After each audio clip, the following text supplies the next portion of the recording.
मुझे संतोष है कि कोरोना के इस संकट काल में हम सभी ने एकजुट होकर काम किया। जो सीख लाल बहादुर शास्त्री जी ने दी थी, उसी पर चलने का हम सब ने प्रयास किया और इस दरमियान संवेदनशीलता के साथ त्वरित फैसले भी किए गए, जरूरी संसाधन भी जुटाए गए और देश की जनता को निरंतर हम लगातार जागरूक भी करते रहे। और आज इसी का परिणाम है कि भारत में कोरोना का संक्रमण वैसा नहीं है और न ही वैसा फैला है जैसा दुनिया के अन्य देशों में हमने देखा है।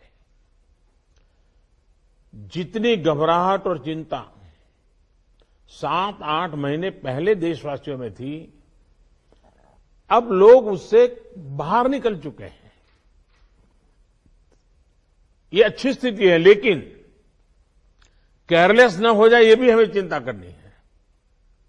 देशवासियों में बढ़ते विश्वास का प्रभाव आर्थिक गतिविधियों पर भी सकारात्मक रूप से दिखाई दे रहा है। मैं आपके राज्य प्रशासन की भी दिन रात जुटे रहने के लिए प्रशंसा करता हूं। साथियों, अब हमारा देश कोरोना के खिलाफ लड़ाई में एक निर्णायक चरण में प्रवेश कर रहा है। ये चरण है वैक्सीनेशन का। जैसे यहां जिक्र हुआ, 16 जनवरी से हम दुनिया का सबसे बड़ा टीकाकरण अभियान शुरू कर रहे हैं। ये हम सभी के लिए गौरव की बात है कि जिन 2 वैक्सीन को इमरजेंसी यूज ऑथराइजेशन दिया गया है, वो दोनों ही मेड इन इंडिया है। इतना ही नहीं, 4 और वैक्सीन प्रोग्रेस में है।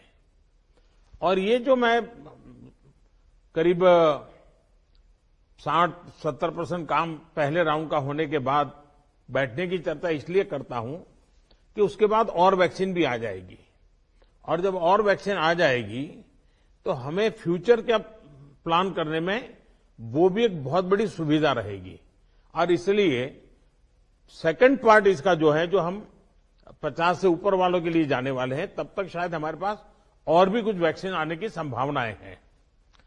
साथियों, देशवासियों को एक प्रभावी वैक्सीन देने के लिए हमारे एक्सपर्ट्स ने हर प्रकार की सावधानियां बरती हैं और अभी साइंटिफिक कम्युनिटी की तरफ से विस्तार से हमें बताया भी गया है। और आपको मालूम होगा, मैं इस विषय में जब भी मुख्यमंत्रियों के साथ बात हुई, मैंने हमेशा एक ही जवाब दिया था कि इस विषय में हम जो भी निर्णय करना होगा वो साइंटिफिक कम्युनिटी जो कहेगी वो ही हम करेंगे। साइंटिफिक कम्युनिटी को ही हम फाइनल वर्ड मानेंगे और हम उसी प्रकार चलते रहे हैं। कई लोग कहते थे, देखिए दुनिया में वैक्सीन आ गई, भारत क्या कर रहा है, भारत सो रहा है, इतने लाख हो गया, इतना हो गया, भारत कुछ, ऐसी भी चिल्लाहट हुई। लेकिन फिर भी हमारा मत था कि ये साइंटिफिक कम्युनिटी और जो इसके लिए जिम्मेवार लोग हैं, उनकी तरफ से जब आएगा तभी हमारे लिए उचित होगा, और हम उसी दिशा में चले हैं। बड़ी बात जो मैं दोहराना चाहता हूं कि हमारी दोनों वैक्सीन दुनिया की दूसरी वैक्सीन से ज्यादा कॉस्ट इफेक्टिव है। हम कल्पना कर सकते हैं, अगर भारत को कोरोना टीकाकरण के लिए विदेशी वैक्सीन पर पूरी तरह निर्भर रहना पड़ता तो हमारे क्या हालत होते, कितनी बड़ी मुश्किल होती, हम उसका अंदाज लगा सकते हैं। ये वैक्सीन भारत की स्थितियां और परिस्थितियों को देखते हुए निर्मित की गई है।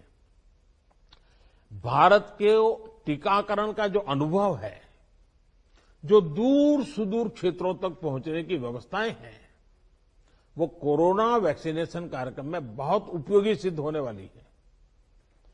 साथियों, आप सभी राज्यों के साथ सलाह मशवरा करके ही ये तय किया गया है कि टीकाकरण अभियान की शुरुआत में किसे प्राथमिकता दी जाएगी।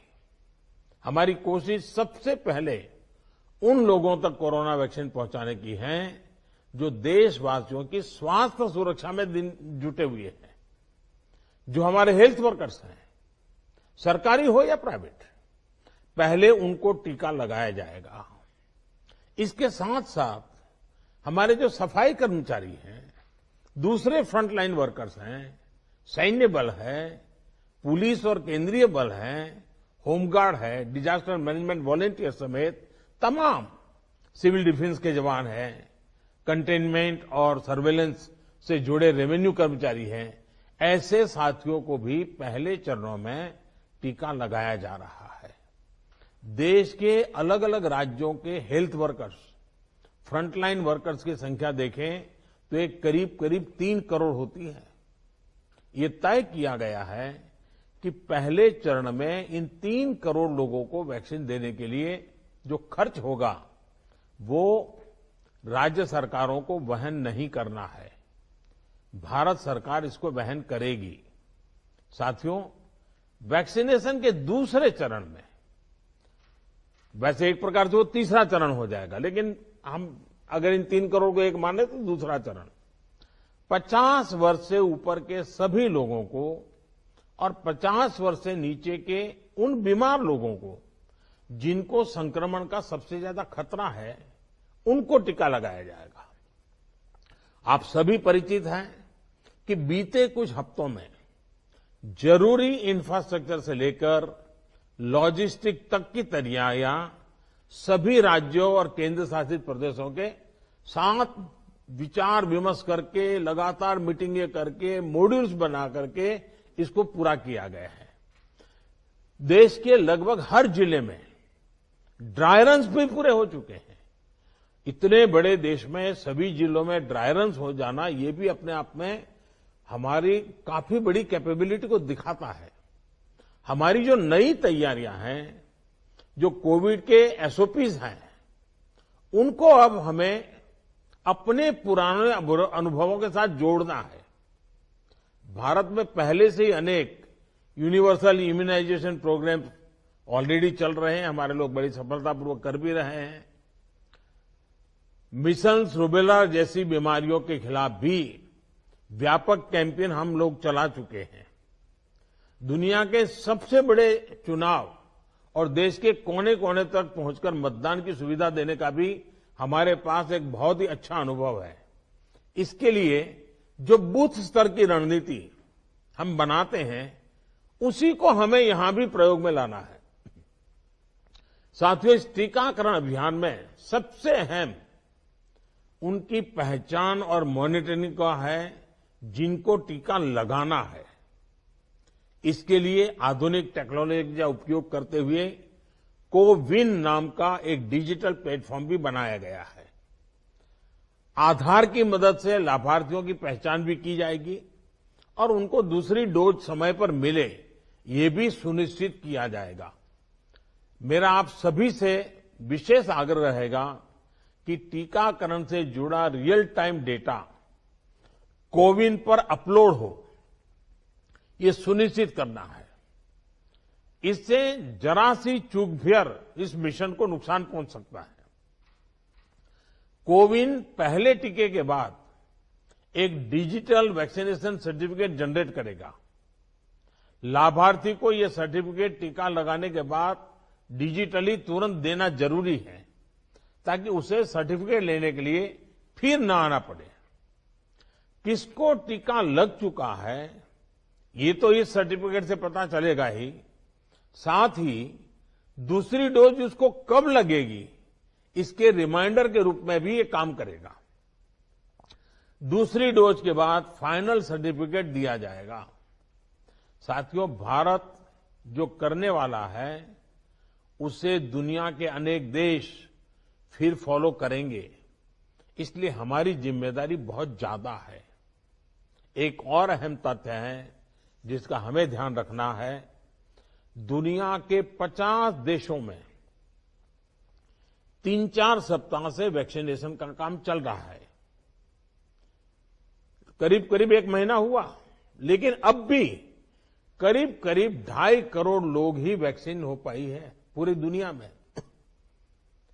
उनकी अपनी तैयारियां हैं, उनका अपना अनुभव है, उनका सामर्थ्य है, वो अपने तरीके से कर रहे हैं। लेकिन अब भारत में हमें अगले कुछ महीनों में ही लगभग 30 करोड़ आबादी के टीकाकरण का लक्ष्य हासिल करना है। इस चुनौती का पूर्वानुमान लगाते हुए ही बीते महीनों में भारत ने बहुत व्यापक तैयारियां की हैं। कोरोना की वैक्सीन से अगर किसी को कुछ असहजता होती है तो उसके लिए भी जरूरी प्रबंध किए गए हैं। यूनिवर्सल इम्यूनाइजेशन प्रोग्राम में पहले से ही इसके लिए एक मैकेनिज्म हमारे पास रहता है। कोरोना टीकाकरण के लिए इसको और मजबूत किया गया है। साथियों, वैक्सीन और टीकाकरण की इन बातों के बीच हमें ये भी याद रखना है कि कोविड से जुड़े जो प्रोटोकॉल हम फॉलो करते आ रहे हैं, उनको इस पूरी प्रक्रिया के दरमियान भी बनाए रखना है। थोड़ा सा भी लूजनेस नुकसान कर सकता है। और यही नहीं, जिनको टीका लगाया जा रहा है वो भी संक्रमण को रोकने के लिए जो सावधानियां हम लेते रहे हैं उनको फॉलो करते रहे। ये सुनिश्चित करना ही होगा। एक और बात जिस पर हमें बहुत गंभीरता से काम करना है, हर राज्य, हर केंद्र शासित प्रदेश को ये सुनिश्चित करना होगा कि अफवाहों पर, वैक्सीन से जुड़े अपप्रचार को कोई हवा न मिले। इफ्स और बट्स से बात नहीं होनी चाहिए। देश और दुनिया के अनेक स्वार्थी तत्व हमारे इस अभियान में रुकावट डालने की कोशिश कर सकते हैं। कॉरपोरेट कंपटीशन भी इसमें आ सकती है। कंट्री का प्राइड के नाम से भी आ सकता है। बहुत सी चीजें हो सकती हैं। ऐसी हर कोशिश को देश के हर नागरिक तक सही जानकारी पहुंचाकर हमें नाकाम करना है। इसके लिए हमें धार्मिक और सामाजिक संस्थाओं, एनवाईके हो, एनएसएस हो, सेल्फ हेल्प ग्रुप्स हो, प्रोफेशनल बॉडीज हो, रोटरी, लायंस क्लब जैसे संस्थाएं हो, रेड क्रॉस जैसी संस्थाएं हो, इन सबको हमने साथ जोड़ना है। जो हमारी रूटीन स्वास्थ्य सेवा है, जो दूसरे टीकाकरण अभियान, वो भी ठीक से चलते रहें, इसका भी हमने ध्यान रखना है।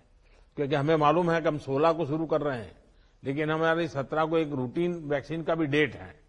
तो इसलिए हमारा जो रूटीन वैक्सीन का काम चलता है वो भी कहीं डैमेज नहीं होना चाहिए। आखिरी में एक और गंभीर विषय के बारे में आपसे जरूर बात करना चाहता हूं। देश के 9 राज्यों में बर्ड फ्लू की पुष्टि हुई है। ये राज्य हैं केरला, राजस्थान, हिमाचल प्रदेश, गुजरात, हरियाणा, उत्तर प्रदेश, मध्य प्रदेश, दिल्ली और महाराष्ट्र। बर्ड फ्लू से निपटने के लिए पशुपालन मंत्रालय द्वारा कार्य योजना बनाई गई है, जिसका तत्परता से पालन आवश्यक है। इसमें डिस्ट्रिक्ट मजिस्ट्रेट की भी बड़ी भूमिका है। मेरा आग्रह है कि प्रभावित राज्यों के मुख्यमंत्री साथी भी मुख्य सचिवों के माध्यम से सभी डिस्ट्रिक्ट मजिस्ट्रेट का मार्गदर्शन करें।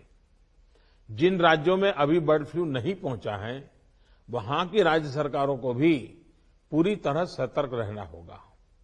हमें सभी राज्यों, स्थानीय प्रशासन को वाटर बॉडीज के आसपास, पक्षी बाजारों में, जू में, पोल्ट्री फार्म इत्यादि पर निरंतर निगरानी रखनी है, ताकि पक्षियों के बीमार होने की जानकारी प्राथमिकता पर मिले।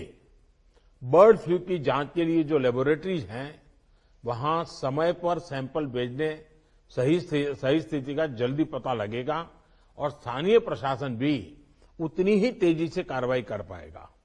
वन विभाग हो, स्वास्थ्य विभाग, पशुपालन विभाग के बीच जितना अधिक कोऑर्डिनेशन होगा, उतनी ही तेजी से हम बर्ड फ्लू के नियंत्रण में सफल होंगे।